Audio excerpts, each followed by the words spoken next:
Hello, Andy Graham of hoboontheroad.com in Dominican Republic right now. Lesson number 3, I'm trying to teach you how to find a cheap room. I've traveled for 14 years, visited 90 countries, never stayed in one place longer than 3 months. I've lived in approximately somewhere between 800 and 1,400 hotel rooms. I know how to get a cheap room. Okay, on the first lesson we talked about guidebooks. That guidebooks will basically target the place where the cheaper rooms would be, so you'd know the expensive areas, the cheaper areas. It's going to give you an overall picture, and it has no a guidebook doesn't have a need to click on something, so basically it can give you the best advice, while an internet page will want you to click on the most expensive so they get a commission. So the best place to start is with the guidebook. Lesson number 2 is no reservations. Reservation just guarantees that you buy a pig in a poke and you don't even get the best room. You don't even get to see it. You're buying 2 pictures over the internet. If you do get a reservation, you get it for one night. Okay.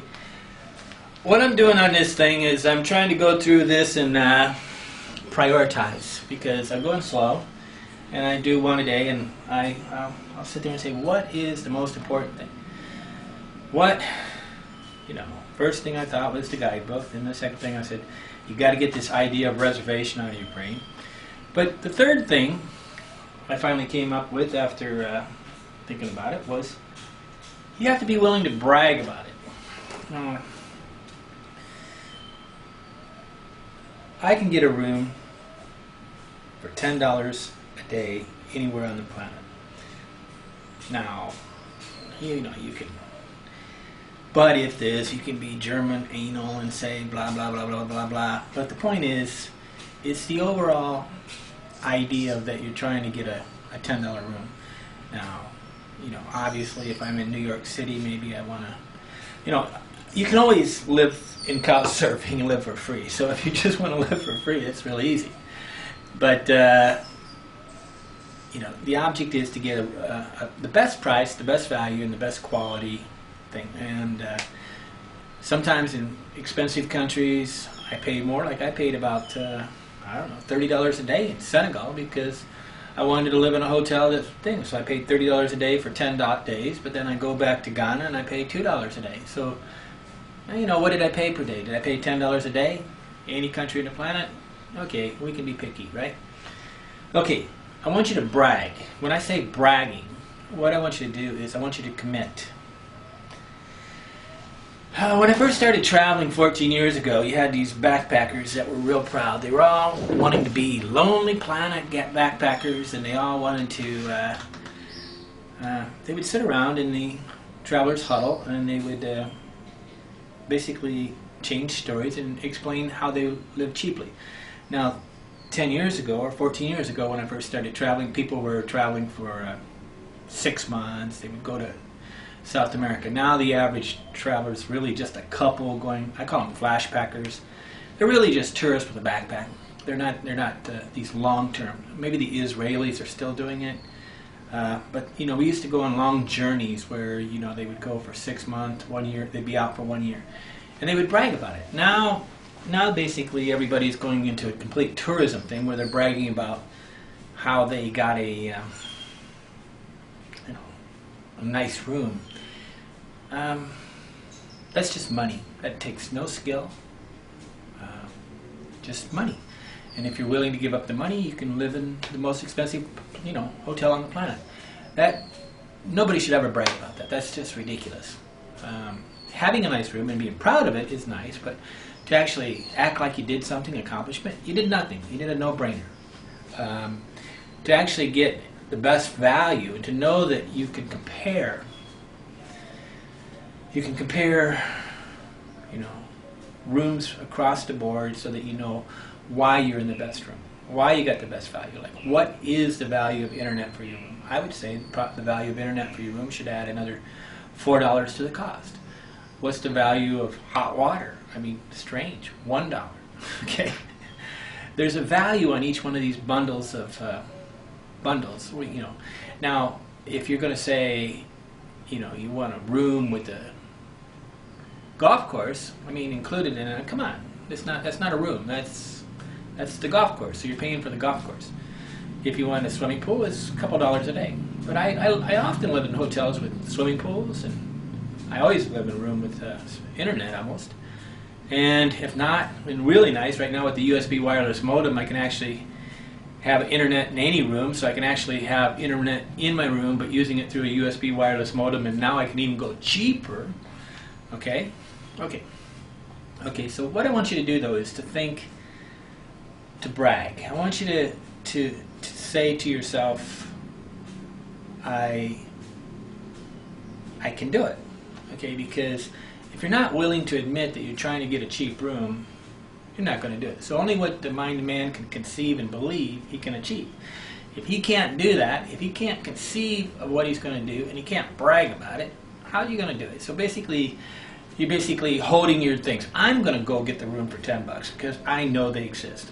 Actually, the price of the room in the whole world, on 85% of the planet that's not in the overdeveloped countries like the United States and Europe, I call them overdeveloped because they're really, 85% of the planet is not underdeveloped, it's normal, and then they're overdeveloped.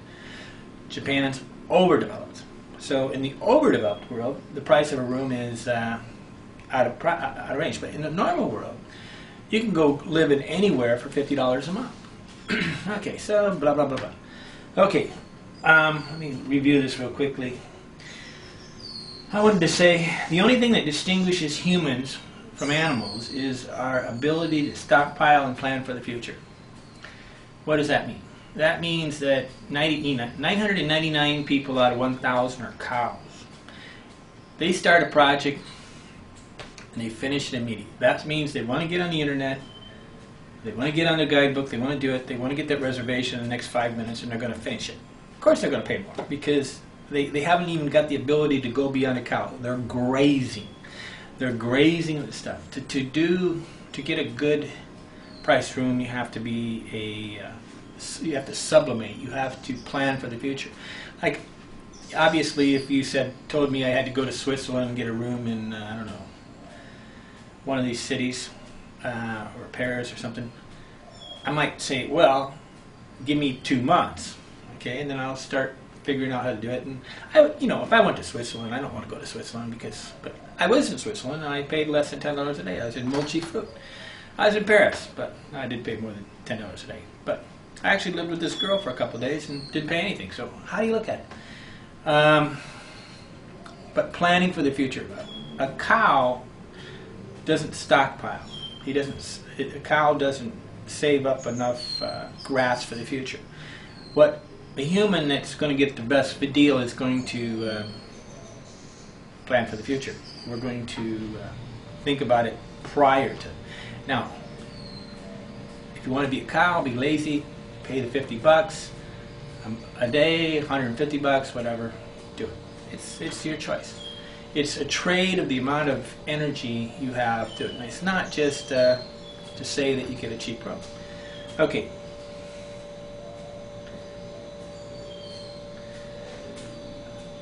If you can't brag, about living within your means, if you can't brag about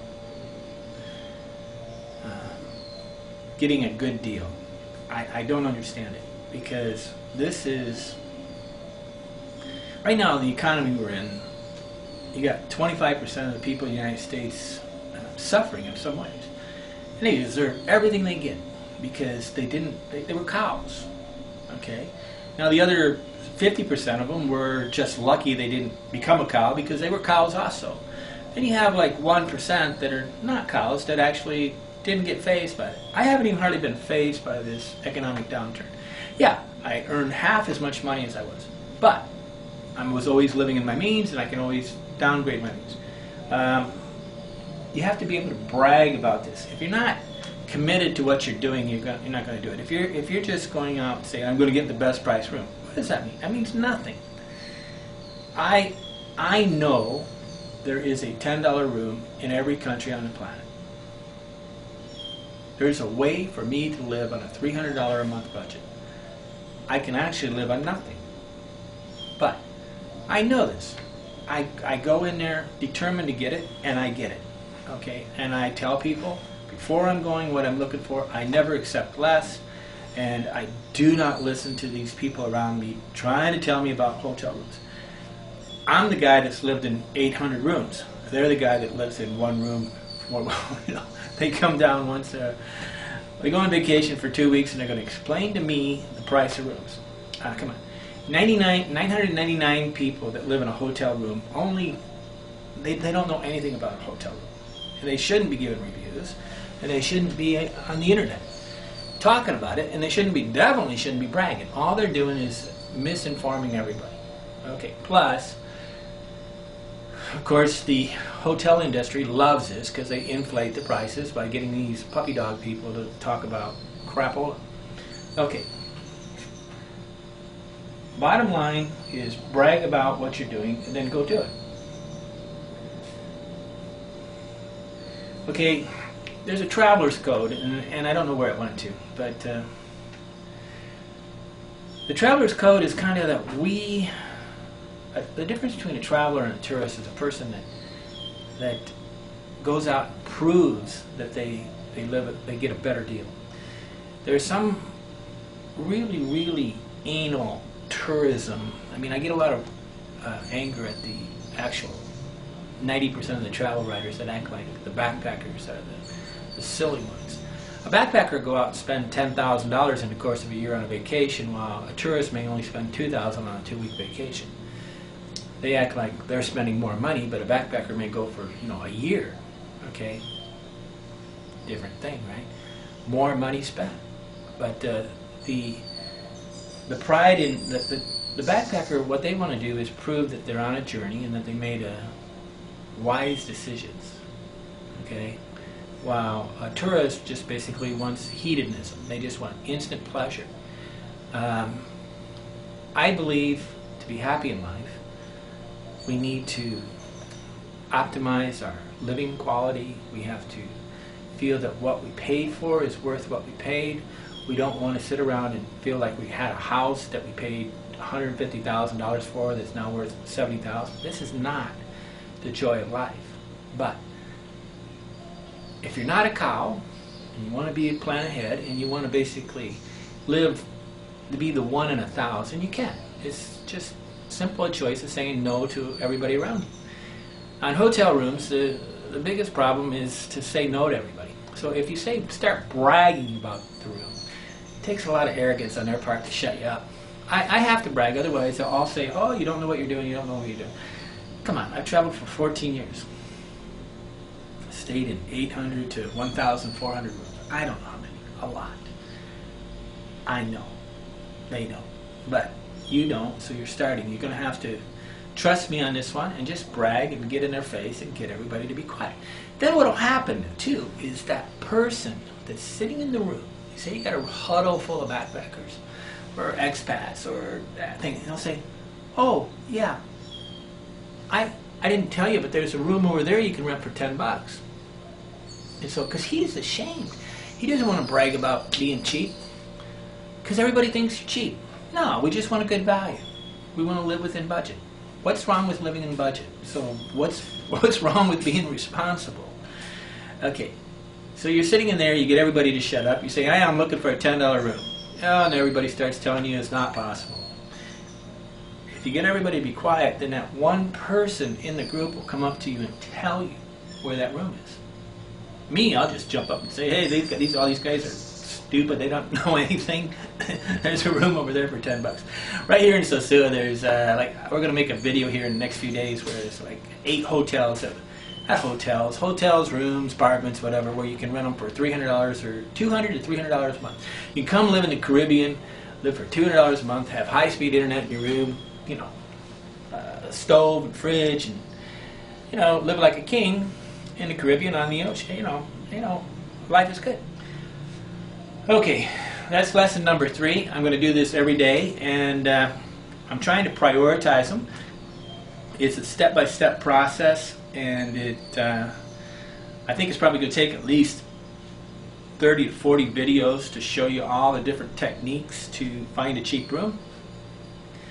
Sometimes I'm going to get on the internet, I hope, where I can show you the screen, because there's little tricky things that you got to do for searches that are confusing. But stick with me. There's always a room for $10, and I'm happy to try to explain how to live a life less normal. Andy, hobo traveler, living a good life. Bye bye.